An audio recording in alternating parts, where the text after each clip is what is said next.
Hello, Cyclocross friends, and welcome to episode 135 of Cyclocross Radio. On today's show, it's They Don't Do That in Europe with Scott Diedenbach and Mr. David Palin, and we are going to talk about something. I don't know. You'll find out as soon as I find out. This is brought to you by the Wide Ankle Podium Podcast Network, which Cyclocross Radio is a part of, and also the Bike Shop CX is a part of, and the Slow Ride Podcast is a part of, and Consummate Athlete, and you should listen to all of those shows, and then you should become a member at the Wide Angle Podium. And this is the most important thing you should know. I'm not doing this intro separate, and this is the most quiet that you will hear both Scott and David, because they're right here. Hey, Scott. It's almost like my mic doesn't work. Start the show. I don't know what I'm supposed to say. You're supposed to say what you always say. It's a TDDTIE. How many times? How many pre-show meetings do we have to sit through before? I mean, come on. Can we just edit one of those into this? No. Okay. No. Right. Okay. Wait. Hang on. All right. I'm gonna hand over the show to Scott Diedenbach, and I'm gonna do that right now. All right, we are back for another edition of TDDTIE. They Don't Do That in Europe.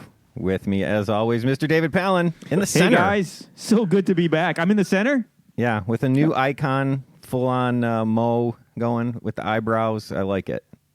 Eyebrow, yeah. And floating above our heads, as always, Bill Shiken, Mr. CX Hairs himself. Hey, Scott. Bill, you started all this. It's all I wanted. All I wanted was just that intro part, and then I think we can just call it a show, and then we'll be back. We'll be back next week or so, or in a couple weeks for our Worlds preview. People always complain about the shows being too long. Well, here you go. Yep. Here's your this will bring our average down to 40 minutes with a 3-minute show. So you can find me at... I think we were going to just chit-chat about the upcoming Cyclocross UCI National Championship weekend that we got coming up, right? Right, yeah. You know, we already had U.S. and Australia and New Zealand and Canada, and didn't we have, like, Slovakia, I think, also did their national championships? Yeah, there's been a few, actually. Slovakia was one that was kind of like on a really weird date. But yeah, there was a few. Canada. Did you mention Canada? I did. Yes. Yeah. Okay. Yeah. But this is the big weekend, right? Most of the European countries are this weekend, right? Right. And we're just going to kind of run through them and chit chat with thoughts, comments, concerns, whatever, right? Yeah. Japan had theirs December 9th. Okay. There you go. All Czech was December 15th. U.S. No, but December I don't 16th. think that was not. Look at that Czech one, because we talked about this. That was just the juniors. Oh, you're right. Because that is one here. We can talk about this Maybe one. their elite national championship should be in the U.S. Yeah, there you go. Move them over. Go switch it all around. So here, no, what were you? No, I was going to talk Bill? just briefly, since this is kind of the guys. We got no plan here. We're just shooting from the flying hip. by the seat of our pants. That too. It's a show about nothing.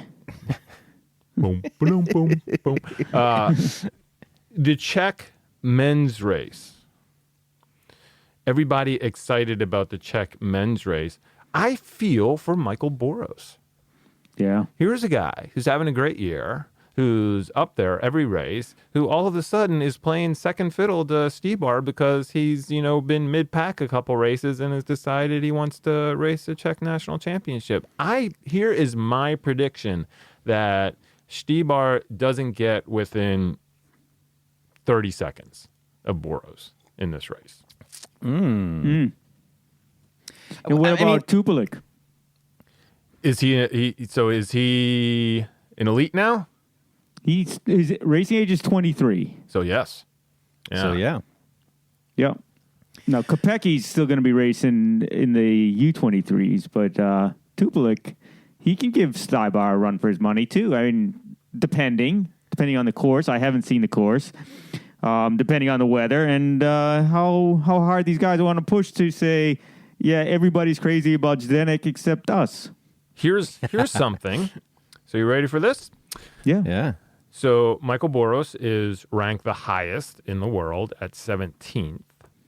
And then below him is Jan Nesvadba at 28th. Below him Don't even know that name. is Tomas Parpska at 47th. Below him is Emil Hekele. He's the one guy I do know, only because he races in Japan. So I saw him race at Nobayama.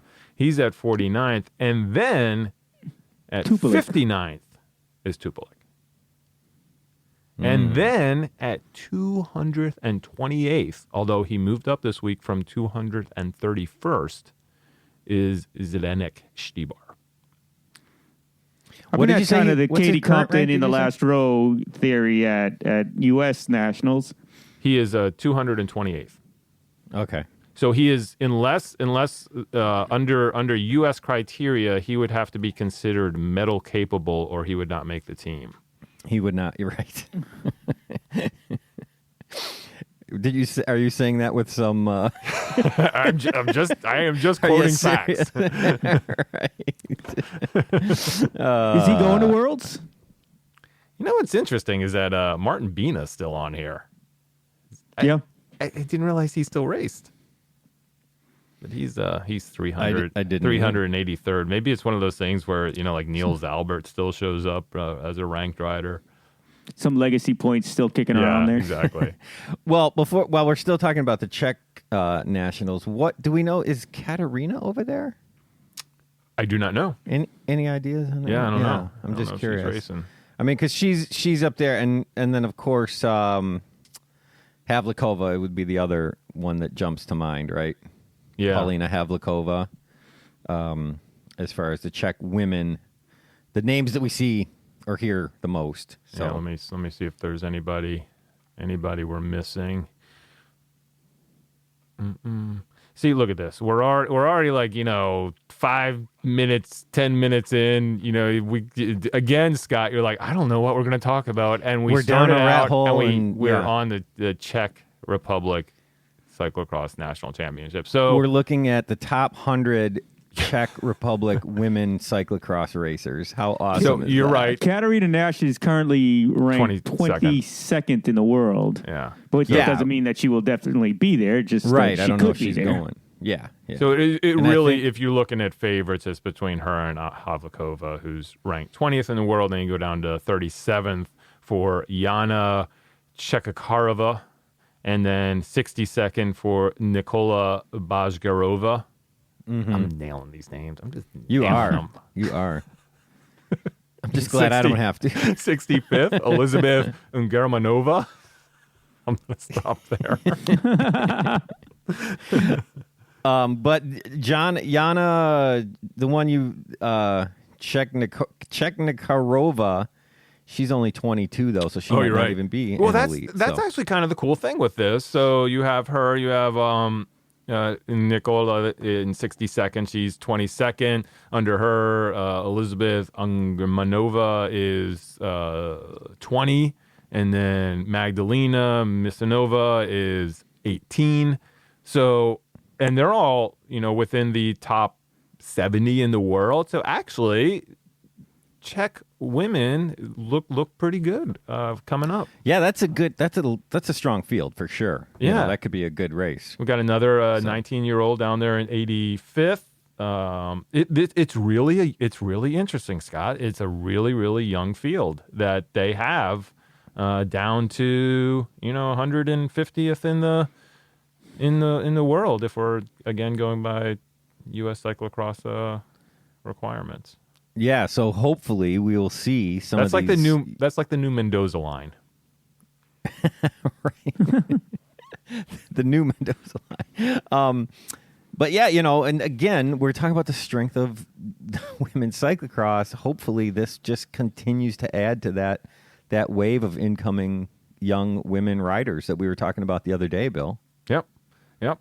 So, and Belgium is very lacking in this category. So Let's go to the Belgian women. all right. This would be Sane Kant's 10th. national championship. She's second after Katie Compton as far as consecutive national championships. I bet she is. I bet she is too. Yeah. She is too. That'd be interesting to look at. But that's pretty amazing. So who realistically has a chance of beating her? I mean, I think Lois Sell's got to be the first name that you think of, right? Right. Yeah. Ellen Van Looy. I don't know. I mean, I'm I a don't big think- Ellen I don't Van think- Looy fan. I think I don't she's going think to give her Ellen- a run for her money in the first couple of laps, but I don't know that she Yeah. can beat her. No, I don't think Ellen will beat her, but I mean, as far as realistically has a chance, I think Ellen Van Looy and Verdonschot is the other one. Yeah. Now, Verdonschot, she's been struggling with the knee injury, right? Right. Yeah. Right. So she's such a wild card in this. Yeah. Because you just don't know, and maybe this will be Yeah. it. Maybe she comes around for this race, and then we've seen Sane Khan get beaten. I think that this isn't Worlds. This is a little easier field for her to deal with, and it's also, if you saw the Belgian national track, I think it's going to really play into her strengths. They're saying it's a heavy course. So it's a lot of power and a lot of sort of, technical close maneuvering. So I think that all plays into her hand. What And I about think, Kim after- Vandestein? She had a great couple of early races, and then we haven't heard much from her. Maybe she's looking for that double peak, right, early and late. Yeah, isn't that interesting? She had such the phenom of the early season, and then kind of, And then Denise Betsema happened, and everyone forgot about the other phenoms. Yeah, that's true. Yeah. That's true. I mean, I think the other thing, for Sane Khan, after the rainbow jersey, this is probably the next most sought after jersey in cyclocross. Would you For not sure. agree? yeah. Yeah, would be the Belgian national jersey. So, you're thinking if Worlds is so wide open for the women this year, if something were to happen and she were not to repeat as world champion, she's going to have a strong, drive to win this. Sane Khan. Not that she wouldn't anyways, but this is like the next best thing after Worlds. But this happens before Worlds. Yeah, true. Yeah, but she's going to be very hungry to win this, I think. Yeah, And will be on the Worlds field if she doesn't win this. But she's, according to her, she's like, it'd be really nice to win it, but it's not as important as what's to come, which of course is the case. But That's true. I always look at it. I always used to joke about Sven Nys and winning the Belgian national championship before Worlds. That was his sort fallback. of his fallback, his safety school, and that he had the pressure was on so that he didn't have to wear the ugly Creelin or whatever kit from the time, because they had those like weird green and Right. yellow kits. Like I think I feel like for him, like the pressure was on not because of the prestige of the race. It was like I don't want to go back to that team kit. It's just ugly. I look so bad in green. Right. Oh, well, yeah. I mean, I don't know, but I think, like I said, I think she, if nothing else, if winning this would certainly make her. Do you think it would give her less pressure going into Worlds or more if she were to repeat as? I don't think Belgian either. national I don't think it has any factor. I Really? agree with Bill. I think there's tremendous pressure on this from the Belgians, but on her own personal pressure scale, I think that Worlds is going to have at least as much pressure on it. But think about if Sane Khan did not win this weekend, right? Yeah. You don't think that would be more pressure going into Worlds? I think it would be more, but I think that she already has a ton of pressure on her, especially since I think that there is this all hands on deck with Belgian cycling that they are losing ground to the Dutch across the board, and especially in the women's field. And I think it's something that they finally are taking seriously, that they need to bolster their women's program to get back into contention in all their fields. Yeah. I mean, to your point, Scott, I think in some sense it does put more pressure on her if she loses this one to win Worlds. But by winning this one, it does not relieve the pressure on her to win Worlds. Yes, that I would agree with. Yeah, I think she's going to have the pressure for Worlds no matter what. But imagine if she did. I mean, because if she doesn't win this and then doesn't win Worlds, she's got neither. So that would be a lot of press in Belgium. Yeah. Well, here's something. Here's I think where you can see where there's been a sea change in what in Belgian cycling and actually how it's covered too, which is even more important. I think that's what it comes down to. This isn't like, a purely altruistic thing where they're like, oh, well, we got to, make more opportunities for women cyclists. It's like, ooh, we got to make sure that we, keep making money. And it seems like this is getting more popular, so we need to be the best here too. Right. Veldrecrant.be, another site that I look at a lot for cyclocross news. One of the headlines: four candidates for the title, or four people fighting for the title in the junior women. That's a headline. Yeah, Well, that's very unusual. Yeah, that they're going that deep and looking at a category that, years ago they didn't even want to exist. And now it's like, oh, we got to go down and look and see who's going to win this exciting junior women's race is I think, pretty impressive change. Yeah. It's a good change for sure because that they deserve that press, but it's good to see it actually happen. So, yeah. Well, maybe, if they create... The thing is, because this is such a huge thing in Belgium, if they start promoting U23 women's cyclocross right now, they will very quickly become highly competitive in it. Yeah, Do you know what I mean? It's not like they have to build some kind of momentum in a U23 women's program. Or if they decide it's going to be... They're going to be really good at it really quickly, I think, if they really start to push it and promote it. So that's the good news. I guess, although if there's not been events for junior Belgian women, where are they going to get these people? They've been doing it on their own. But because cyclocross is like one of the sports in Belgium, right? It's all their best athletes are going to just they're just immediately be there, I think. So they could become competitive in U23 women very quickly in a few years, 2-3 years, I think, if they started to promote it and support it. Yeah, but you're also right. You're right, David. But I think the hope is that, for next year, every UCI race there's a mandate to have a men's junior race, across the board. So all the U.S. races, we're going to have to, send to the UCI the results for our junior UCI men's race that we have to hold, which we've never had to do in the past. We don't even have to do a U23 race. We just have to do a men's junior race. So I think the hope is that there's enough pressure to, once we get the separate U23 field and the separate junior women's field in Worlds, that this will sort of trickle down to that we're required to also have a women's junior field as well, which, again, not as important, I think, in the U.S. because we already do a really good job, but it'd be great to have that mandated. But just along what you're saying, David, it opens up their opportunities where those races now actually have to exist. Yeah. Yes. Agreed. All right. Do you want to? Let's move over to the men's in Belgium. I think that's Belgium kind of that's really where one of the big. I think I would say that the two most highly anticipated races. Number one would be the Dutch women, and then right after that would be the Belgian men. I can't wait to watch that Dutch women's race. Well, you won't be able to. Oh. Well, that was kind of the point of my saying that. What you a just great have to wait field. a long time. Yeah.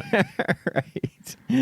Supposedly they'll have cameras there, so I don't know if that means it's just going to be tape delayed. Maybe it'll show up on YouTube someday. Yeah, or just the highlights. But if you look, you have to go back. I think it was 2015 was the last time they had a dedicated broadcast for Dutch nationals, and it's kind of one of those things that I look at what U.S. Cyclocross Nationals looks like, and just the sort of the pomp and that goes into that, and then you look at the Dutch National Championship and a lot of other ones, and it's kind of they almost look like local races. It's not that same sort of. It's not as big a deal. Yeah, I mean, it's like. I mean, I think of it in a way as like, when NBA players go and play in the Olympics, right? It's like it's not the biggest thing they can win, right? They'd trade an NBA championship for an Olympic medal, a lot of them would, right? It's not their biggest thing. And I think they look more at other things maybe than they do at their nationals, unlike, and we do it the other way. Yeah, it's almost with almost like the continental championships, which are growing now, but I don't think that they're big. I mean, for years, look at the U.S. We've always, even though Pan Am's point wise and sort of what it does for you on a global scale is much more important. I think that if you asked many athletes, would they rather win Pan Am's or a national championship, they're going to say U.S. national championship.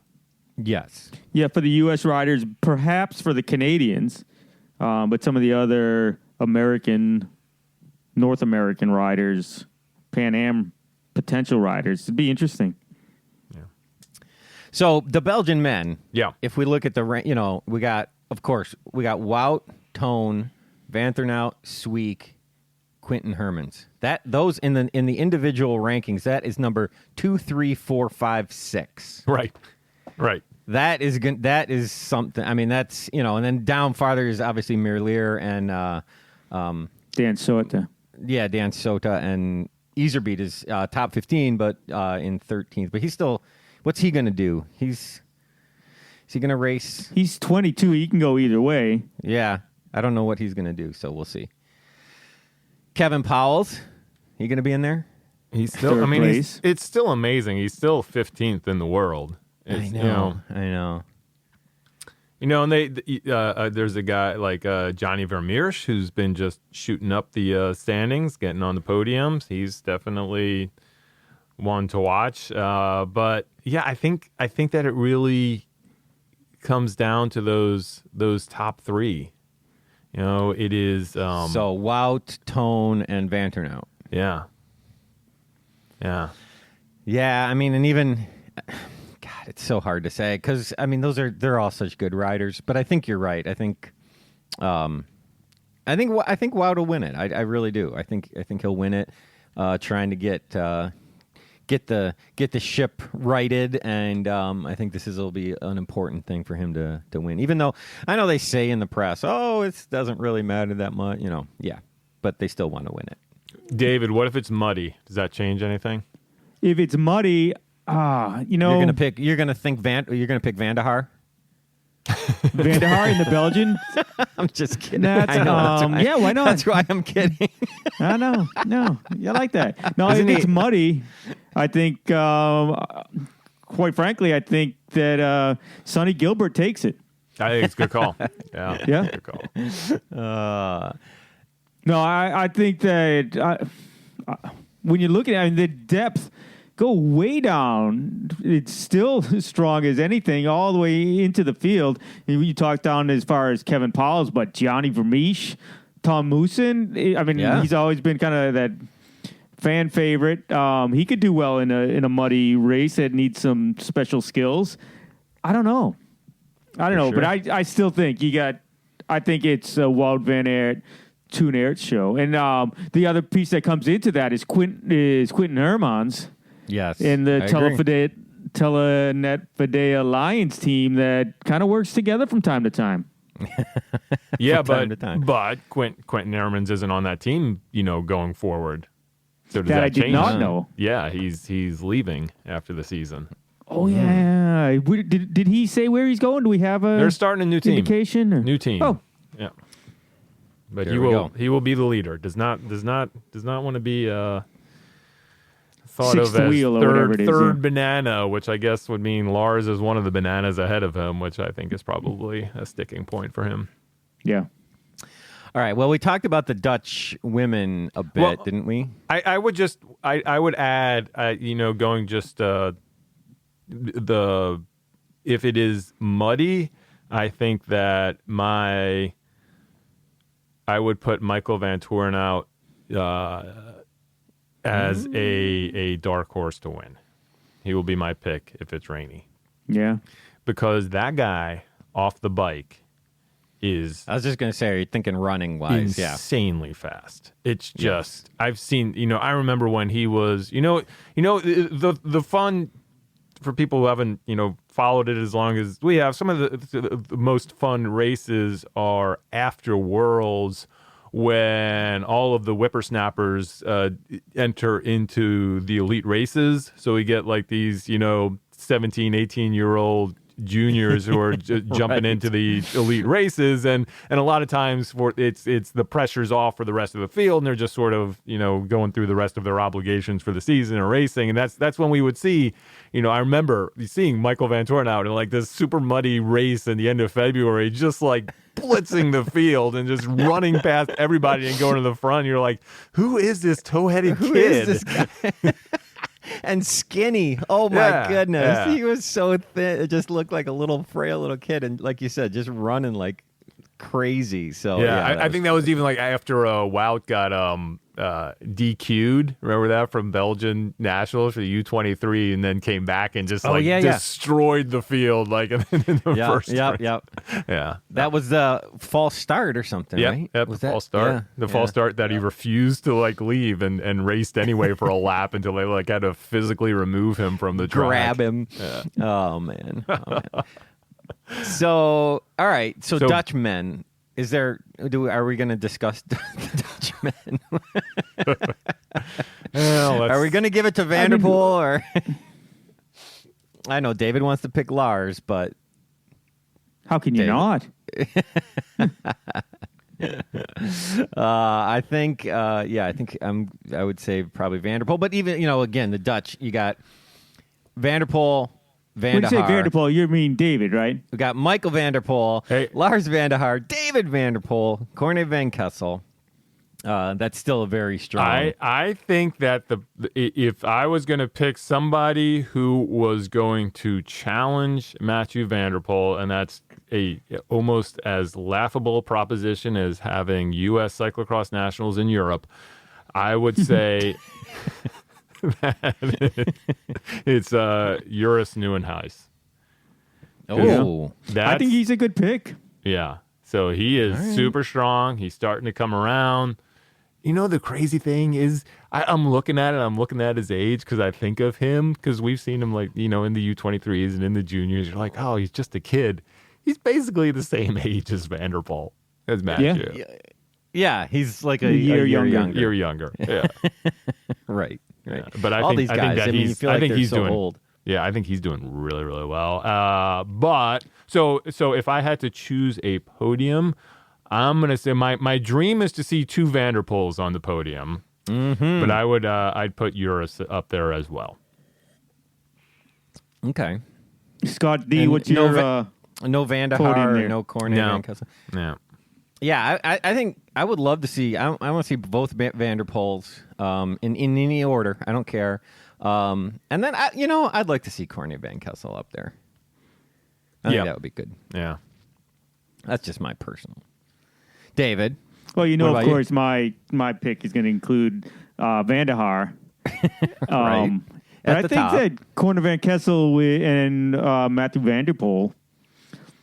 And here's how it plays out. It comes down that Van der Poel has some mechanical, doesn't panic, but finds himself behind, at which time there's a huge attack by Corne Van Kessel.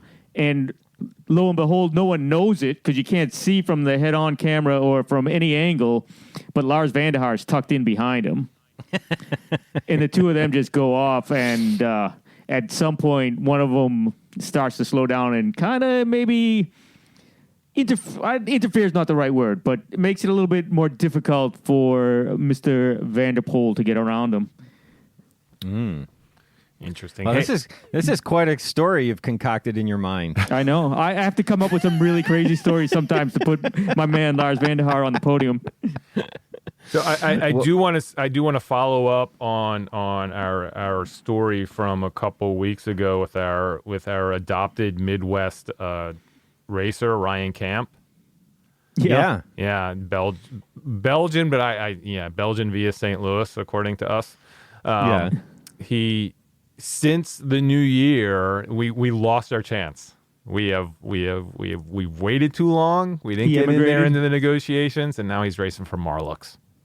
Yeah, Man. he is, by the way, like the biggest mover, I think, for Belgium. He moved up.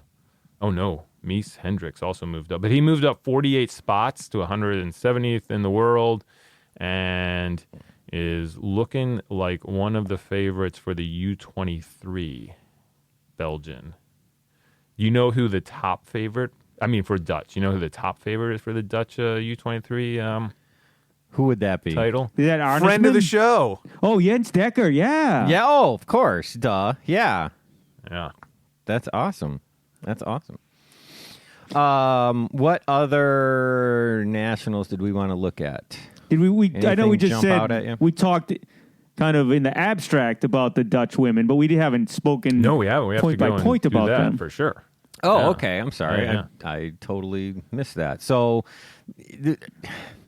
how do you pick anybody for this one, right? I mean, it's just, What do we know what you can draw Alvarado any is of going to be those names. racing? She's racing U23.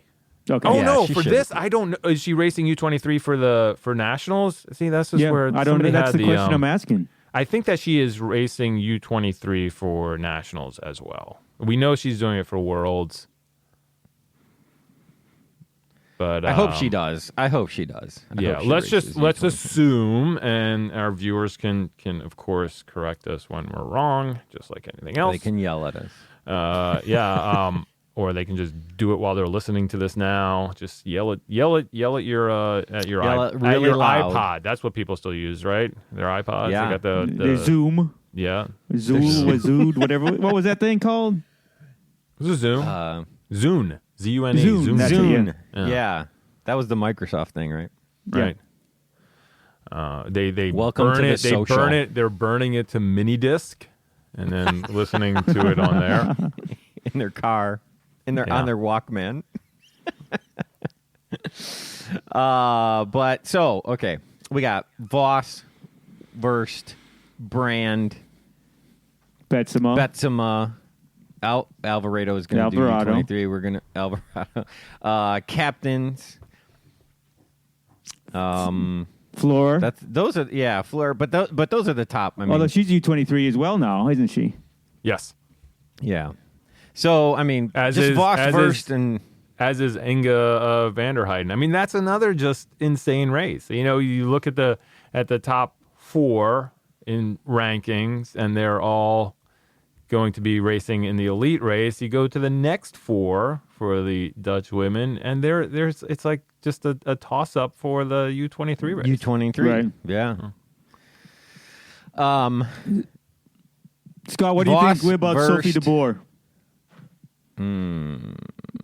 I mean, she's a big question mark, isn't she? She has not done much this year, as far as certainly no big podiums, right? We haven't seen her on any coming big back from an podium. injury, right? So is this Yeah. her chance to prove herself? Or, I mean, every chance is a chance to prove yourself, but does she have it?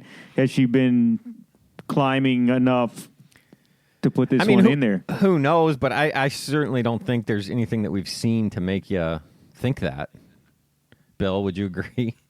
Yeah, I would love for it to be completely wrong on this, but I don't see Sophie de Boer as a factor in this race. There you go.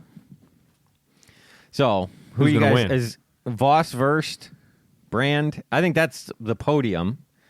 I would really like to see Anne Marie Verst win. She was going to be my pick. Yeah, She's my pick. yeah. I think that Brand, you got to say Brand worst. I'd say Betsema. That's for sure. I That's mean, a good. Mariana I think Voss that- is Mariana Voss still. And I think that you know, with Mariana but- Voss, you need to, I think that we talk about.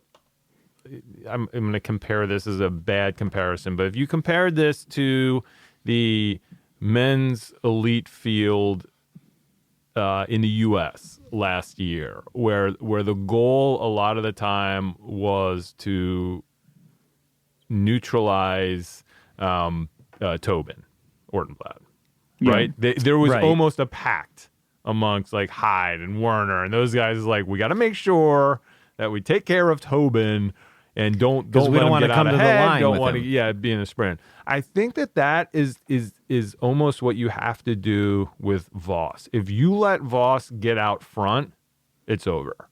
So the right? ABV isn't that strategy. it? She is like, she wants fresh air in front of her when she races, and then is almost unstoppable. And we've seen her sit in. We saw, like that battle she had with Ellen Noble at Trek, where she was a sort of the wily roadie and just sat on her until the last, not even half lap, the last minute of the race, and then was able to make her move and go around. But I think they have to mark Voss the whole race and then attack her.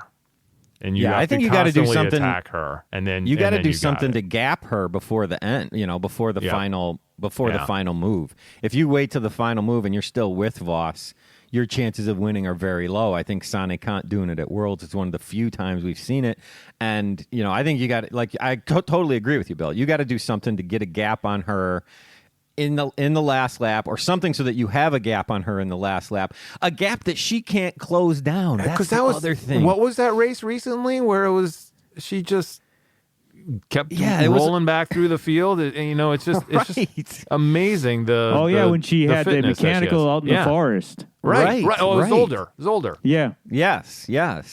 So, you got to have a gap that somehow for some reason, she can't close down on you in order to really take her out of the equation. Otherwise, she's always in the mix. Yeah. She'll close. A 9-second gap. No, that's just the same as riding with her, basically. She'll close that on you in nothing flat. So I think, that's really, and that's hard to do. Right? I want to pick worse, but I almost see this destiny as Marianne Vos returning, getting the Dutch national championship and winning Worlds again. It seems like that's the script we're following from this season. That's the script of the season that goes all the way back to Trek, right? The Trek World Cup, right? Could be. For sure. That definitely could be. I'd still, like I said, I still want to see Verge win. David, any comments? No. I've made my comments. I think that ultimately, I think Betsema's going to play a part in this. Yeah, that would be cool. That would be really cool. That would be great for the Dutch women's, cyclocross. I think that would be awesome. So it's a great story. She's a great racer too. It's not just like that feel good story. She's got a legitimate shot at it. She's a really strong racer. Yeah. Let's talk about how much sand is there. I haven't seen the course. Have you seen the course, Bill? I don't. For the Dutch, it seems like it's a forest course. So it looks pretty technical, pretty hilly. I know, like Katie Compton was out there riding around it and checking out the descents. And that was cool. I saw that. Yeah. So, but I think it's going to be, if I had to guess, I think something like Valkenburg would be similar. Okay. That seems to be the Dutch style of cyclocross Dutch tracks. Pattern. Yeah. And let's not forget, between now and Worlds, we still have two World Cups. That's crazy. That's why and I was jumping the gun because I'm like getting ready for Worlds and stuff. But and we were like, Scott, you were like, are we really going to talk about Worlds today? I'm like, no, we probably shouldn't. Let's just talk about all the upcoming nationals. We still got a lot of work to do before we get to Worlds. A lot can change. Right. Exactly. So, all right. Was there any other nationals that we wanted to cover that we haven't? Do we know if I'm assuming? Yeah, he is. Thomas Pidcock's racing in the U23. I was going to say the British men might maybe be something to mention. What about the British women? But British men. Yeah, sure. No. But let's look at the British men. Okay, because I think who's the most top Pidcock? He is racing U23. We know that. Yeah. All right. That's because he could win the elites. Yeah. Yeah, for sure. That's an interesting. I mean, because he's been racing so much elite, anyways. That's kind of an interesting choice by him, I think. Well, I think when you look at who his biggest competition is, it's probably Ben Turner. I mean, Ian Field is Ian Field, right? But Ben Turner's his biggest competition. They're both U23s. Oh yeah, I agree. But they could, they could both win. Yeah, and Dan Tullett too. Yeah. And then Ian Field, is he the highest ranked? Pidcock's the highest ranked. Oh, Pidcock, yeah, that's true. Pidcock is above him, then Ian Field.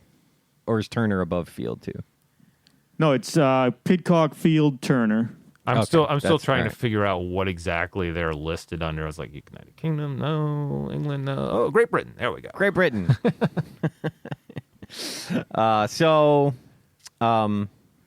Yeah, I don't know. I think with those two racing U23, I think Ian Field has got to still be the favorite. Yeah, it's Ian Field, Grant Ferguson are your top two. Field 58th in the world, Ferguson 118th in the world. Yeah. And I think, you look, it's kind of funny. You look at the U23 race, and they're the ones that have teams listed. They're the only ones on UCI teams. So you got Pidcock on his own on TP Right. Racing. You got Ben Turner, as you mentioned, 75th in the world for Corendon, and then Thomas Main, for that Tartaletto. So that's Van Steen's team. Okay. Yep.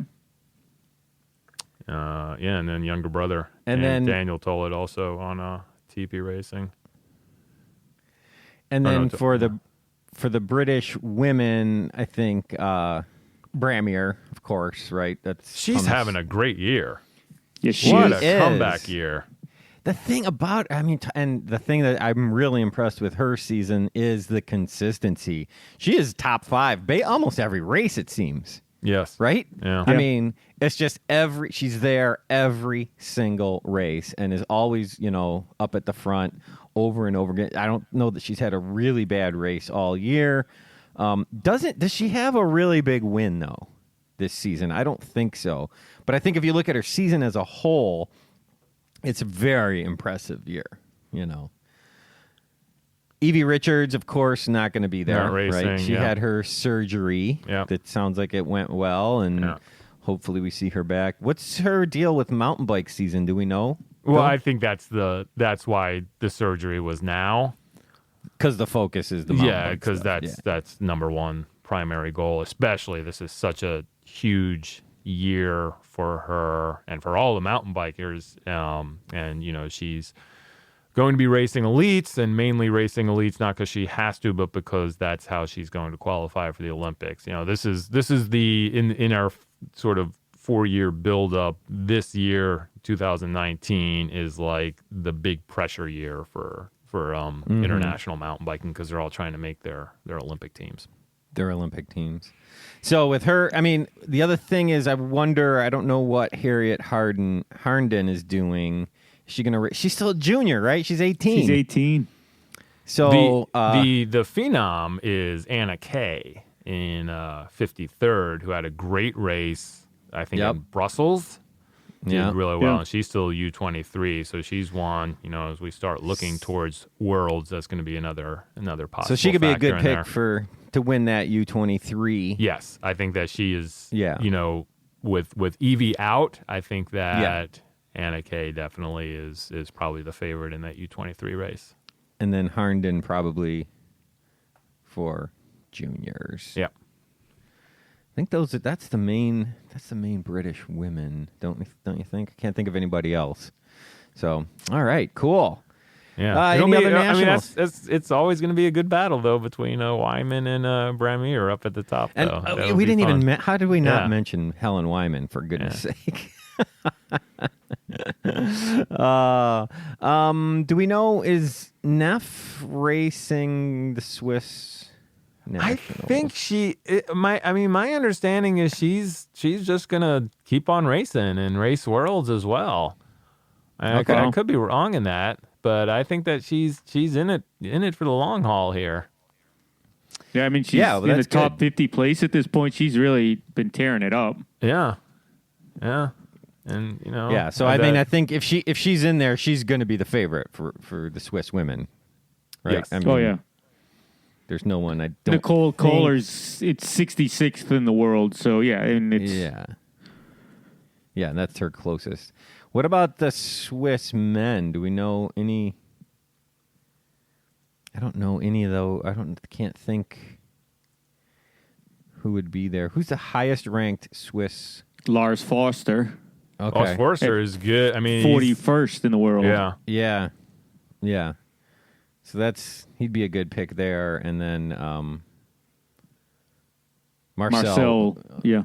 I don't know how to pronounce his last name. Wildhaber. 40. Wildhaber. All right. Anybody else? Any other countries? Anything we missed? Italy? I think Lechner.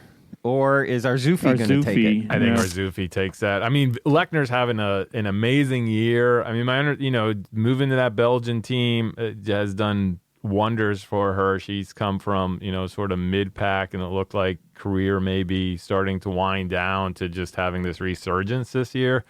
I'm not positive, but I think that because she's on this Belgian cyclocross centric team, she may not be racing mountain bike, at least at the World Cup level. So that really, if that's true, and this now is her primary concentration, that may be another reason that she's starting to have a better year if her training is moved, to cyclocross as opposed to mountain bike. Which is really interesting, given everyone else going the opposite direction for Olympics hopefuls. Yeah, but you figure, for sure, and that's a really interesting point as well, because you got to look at what Italy has to offer as far as who her competition would be for mountain bike for women and making that Olympic squad. Yeah, she's definitely one to keep an eye on to see what she does come summer. Yeah. And that race at the front end of that, Arzuffi and Lechner, they're 7th and 8th in the world. That's a tight race right there. If I had to choose, I think I just think Arzuffi's having a great season. Yeah, I would agree with you, Bill. And they've gone back and forth, right? Yep. Yeah.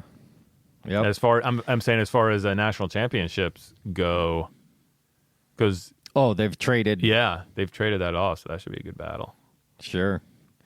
All right, is that it? Are we good? Are we good with nationals? Anybody else we want to mention, or any other head-to-head battles that we can think of? If not, Bill, I think we should end with why U.S. nationals should be in Europe. Okay. Can we say that? Can we say that Felipe Orts is going to win the Spanish national championship? There we go. Yeah. There we go. He's actually 14th in the world. That guy's having, from when we saw him podiuming at the World Championship U23, he's kept on it in cyclocross and is still out there, still mixing it up, which is pretty awesome. That is cool. I think he's definitely someone to watch for Worlds. That'll be a good guy to watch. So yeah, I sort of opened up a can of worms, didn't I? I know, Bill. What do you think? Go ahead, set the stage. Give us the backstory on this. Tell us the backstory. The backstory is, I don't know if this happens with you all, but sometimes when you're just like after a race, or not race, after a ride or after a run, and you're sort of in the shower, and that's when like these brilliant ideas come. And for most people, they just kind of stay in the shower. But you have a website. Go down the drain, could you? That's right. Somehow I've ported my shower ideas into to the World Wide Web. No, so here's what I was thinking. Like a couple things that we always hear about U.S. Trying to become more of a factor in world cyclocross. How do we accomplish it?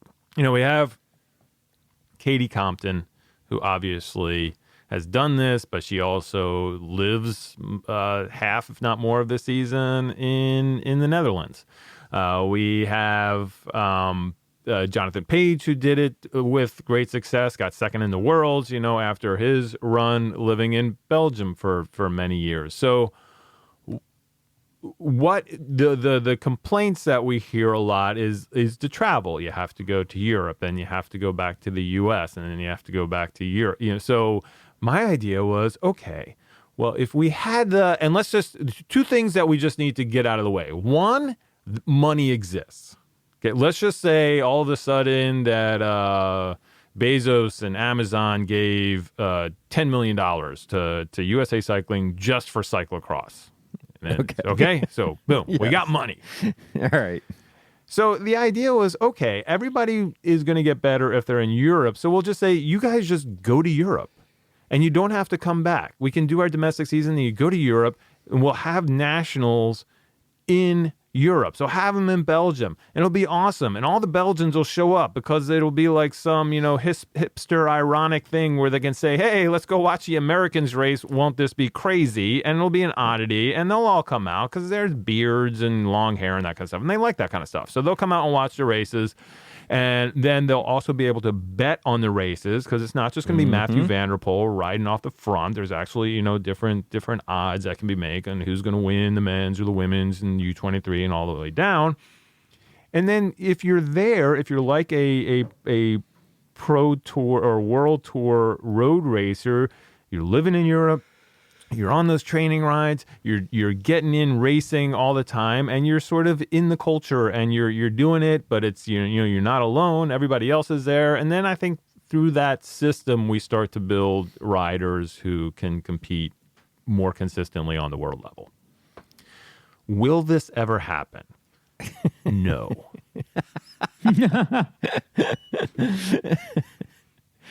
Well, I'm wondering too, what would it be open to anybody that wanted to go race it? You have to have medal potential? I think you have to qualify. I think you have to qualify. I think you start, if you want to take it seriously, you start doing like what the Belgians do and other countries do, where you're like, okay, you have to have a contract to be able to something along those lines. We would have qualifications to actually race in Elise. And the other thing that I forgot to mention that really sort of spurred this thinking in my head was that we got a lot of complaints after Louisville from elite racers. So it's kind of funny because some of the elite racers are like, oh, no, we have to do it in the U.S. And then at the same time, after the races happened in Louisville, they were like, we need to have our own race without all of these amateurs racing on our track. We need to have our own dedicated race so that we have a clean track and it's not, it hasn't been hundreds of people tromping through the mud in front of us, so it's just not a running race. I mean, that was the criticism we heard. And I think that idea is probably just as likely to not happen as so from there it was, okay, we want to have our own elite cyclocross nationals, have the amateur and all the grade-based categories on one weekend, and then somewhere else have the elites another. And then everybody always says, well, how do you pay for that? Because we fund these things. Basically, the elites get funded on the backs of the amateurs. That's how these things work. You need those registration fees to pay for the elites. But if you don't have them showing up, then you can't pay for it. So my idea was you go to Europe, people pay to go to races. So there you have that revenue stream and go from there. But we also have the $10 million from Jeff Bezos, so that helps too. I like my idea better of moving Masters to Monday. Yeah, so afterwards, yeah. That's probably a little more realistic. Not that we care about reality, but, But I think it's an interesting thought thing. It makes you think about a lot of things. I totally agree with you, though. It's not going to happen. But, yeah, it's just kind of an interesting...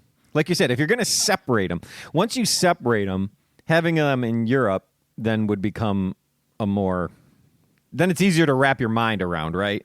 Yeah. Once you think of them as separate. Move it to the same time period as the rest of the world's nationals. Yeah, but I still think for this to work, and this was actually amongst the, I would say, dozens of criticisms that Adam Meyerson had about this idea, the one that I agreed with more because I was just playing devil's advocate for all the other ones, but the one that I agree with the most is that you can't have it on the because I was like, oh, all these people come out because of the oddity. He was like, well, won't they already be at another race? Because if you have it on they're not going to skip Belgian Nationals to go to U.S. No, Nationals. it doesn't have to be the same. So that's what I'm saying. You need to then petition. That time of year. Yeah, you need to petition the UCI to allow it to be the week before, and then I think it works. And then the other argument, it's well, this is what the juniors, it's the juniors go to nationals so that they can see the elites race nationals or race in person. And my thing was like, well, it'll still be televised. You can still see it on TV, and you actually be able to see more of the race and go to some of these UCI races, and then you can see all of them race there. The three of us go to a lot of these races, and believe me, the spectators vary from okay to not at all. So it's not at like best they're okay. Yeah, it's not like there aren't opportunities to go see Stephen Hyde and go see Ellen Noble and Katie Compton in early season race in the U.S. There are lots of opportunities that I think if you are truly a cyclocross fan or truly want your junior to see the best do what they do, you can find something that's not too far away from you to go watch. And the beauty of those other races is it doesn't have the pressure that Nationals has. And there's no $20 armband. Right, exactly. You can find most your of them. car You can just you just walk up to the course and watch. So, yeah. No, I don't. That's not a good argument in my opinion. Yeah, but it was fun. I actually did. I enjoyed the conversation. I enjoyed the debate over it. The part of the debate that I don't like is the argument that, well, we can't do this because nothing like this has happened before. It's like, oh, well, only these people would be there. Or you can't do it because only this has happened in the past. Or who can, that's the kind of thing I'm like, well, if you're already thinking outside of the box, and that was the exercise here, let's just open up our minds a little bit and allow us to think new thoughts that aren't just weighted down by what has happened in the past. That's the only thing. I was like, I can't argue with that. I mean, I can argue with Adam saying, no one's going to show up because it's the same day as Nats. You're absolutely right. That was like, yeah. But then we also heard about possibly doing British and U.S. cyclocross nationals on the same day, at the same. There you go. Place. See, I think that would be a cool idea. Get a lot more people watching. Yeah. Imagine, and you could understand the feed too. And then, you could alternate. You could have it one year, have it in Great Britain, and then the next year have it in the U.S. Yeah. Go back and forth and have U.S. and British nationals on the same day. I'm not talking about intermixing the fields, right? So you'd have your junior men's race British, and then you'd have your junior men's race U.S., and then you'd have your U23 women's race British and your U23 women's race U.S., and have a whole day just of that. Yeah. That would be amazing. That would be so much fun. I'd go over to England for that, for sure. 2023. We got time there to plan. We go. That's where it's happening.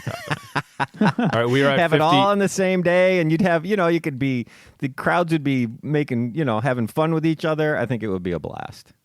We are at 59 minutes. We can do this. And then at the end of it, you have a relay, an intermixed relay. There you go. There you go.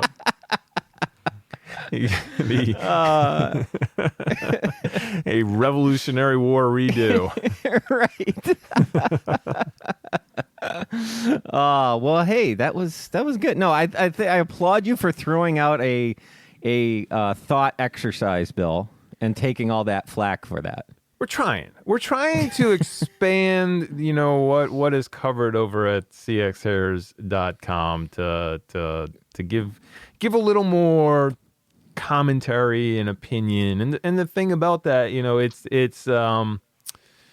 it's harder because you're not going to be right all the time. And that's I'm okay with that. I'm at an age where I'm okay with that now. And you know what? It's about opening up discussion, people. We come back to this again and again with, instead of being, I have a different opinion, it comes to, oh, that's stupid. Yeah. No, come on. Right. And I think that's where I sat back in the bleachers and watched the thing develop. And watching you discuss it out with Adam Meyerson was great. You had differences of opinions, but neither one of you was trolling the other and saying, No. "Oh, you're just stupid." No, that is true. Yeah. That was good. All right, gents, is there any other topic we want to cover? Are we calling it at an hour? Hey, we, as always, came in here. Do we have an hour worth to talk at? And now we're like, we need to cut it off. So We always have. If we just kept the recorder running, because we'll probably chat for another half hour, we'd have 90 minutes. There you go. All right. Well, Bill, if people want Yes. to get in touch with you or follow you on social media, what's the best way to do it?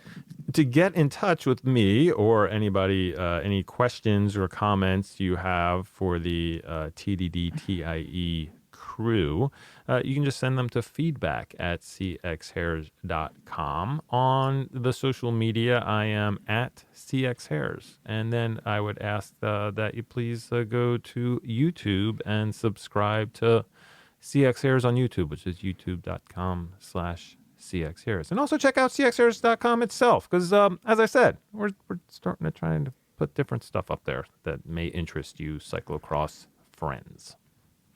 All right. David, what about you? I am at Mr. David Palin on the Instagram and on the Twitter. And as I usually do, I have to kind of just get all sycophantic on Bill and Crosshairs. The coverage that Captain Kudzu got you, or Katsu got you Katsu, from from Europe was amazing. You guys, he did a really good job. You have put together some of the most talented photographers that I've seen out there on the interwebs, in particular around cyclocross. So big shout out to that. Everyone should go out and take a look at that. Cool. And I just want to end it out with saying, hey, if you go to the Wide Angle Podium website, click on the Grimpour Brothers coffee. Yes. Click over there. Go over to Grimpour Brothers. Buy yourself some of the full Schleck coffee and some of the, say it, Bill, Hello, cyclocross friends.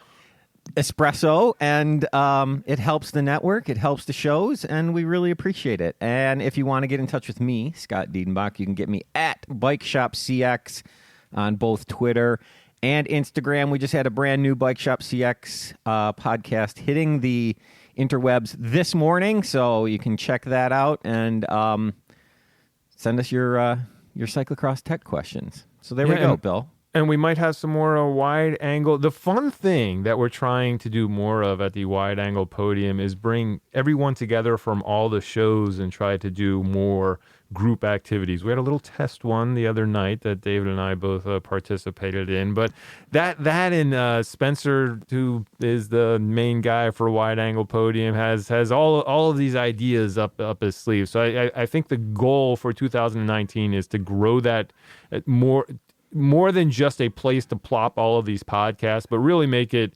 a community that all of you can be a part of and participate. And even us, as all of the hosts of these different shows, are coming together and doing stuff together as well. It's sort of like a battle of the network stars type things. And it's I'm looking forward to even more of those. But what we've done so far has been pretty fun. And once we get to a point where we can roll them out to you, I think you all will dig it. I want to have a Hollywood Squares game. God, that's so amazing. That would be the best. Great idea. With 9 of us from the network. We could probably do that just who would on be the Skype. center square? Yeah.